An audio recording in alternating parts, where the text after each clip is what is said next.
Dober dan, Bog. Dobar dan. Smo odprti? Smo spet v biznisu. Kakšen je pa kaj tečaj?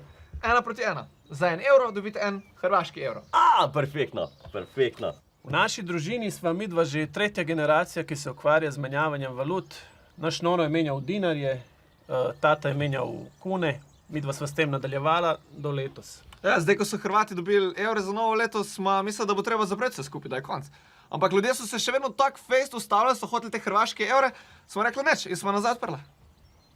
Jaz že 20 let hodim čez tale mejni prehod in fanta ima ta najbolj ugoden tečaj. Ne? Jaz raje menjam v hrvaške evre, da me pol Hrvati ne nategujejo po gostilnah. Veste, kako je. Lokalna valuta, zihar je zihar. Okay, gospod, vi ste dali 40 evrov in vam izdam 40 evrov. Hvala lepa. So lepi. Sveže iz tiskarne. Jale. Sistem menjave je preprost. Minut od strank dobiva slovenske evre, jih dava na banko in potem v Umagu na bankomatu dvigneva hrvaške evre. Preprosto.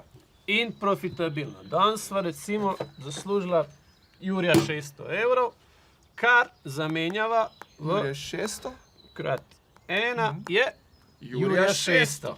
To ni mali dan. Ne razumem, na kak način vi sploh kaj zaslužite? Pa kaj ne razumeš, mislim, blagajna je polna.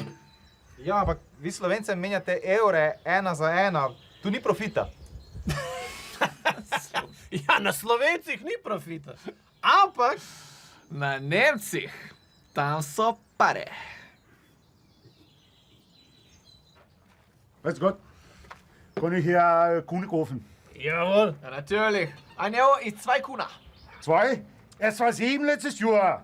Krieg. Ukrajina, inflacija. Nimaš kaj?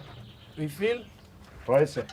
Nemci nimajo pojma, da imajo Hrvati že evre. Njim lahko prodaš karkoli. Wiedersehen. Samo moraš paziti, da ko grejo nazaj, da nisi na istem mestu.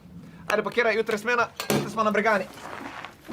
Če si srečen in če srečo rad bi še delil z nekom, če si srečen, daj že klikni ta subscribe. Subscribe!